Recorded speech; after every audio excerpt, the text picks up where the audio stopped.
masasabi mo?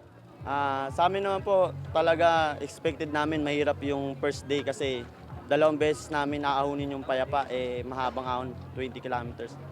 Bali, nagkaroon lang kami ng konting mistake nung nakawala na sila, hindi namin agad nasundan. Kaya yun, hanggang pang-apat lang. Yun. Ah, Siyempre nung before mag-start yung Tour of Luzon, parang may utos sa mga Filipino riders na i-defend yung yung bansa natin dahil last year si Opo. Jude yung nag-champion. Ano masasabi mo sa chances ng mga Pilipino ngayon na medyo mahaba pa naman yung race, 13 stages pa? Sa mga team naman na Pinoy, siyempre nag-ensayo naman din tayo. Alam naman po namin na mahaba pa yung stage, baka sakali may pag-asa pa na maagaw namin yung yellow jersey sa mga foreigner po.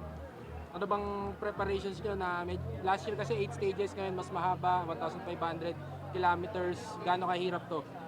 Sa tingin ko, yung last year, mas dinoble yung hirap ngayon kasi mas marami na po yung ahon ngayon kumpara sa nakaraan. Tapos yun nga, may mga dayo din na European, talagang sila po yung magpapatuli ng laro. Magpapahirap din sa amin.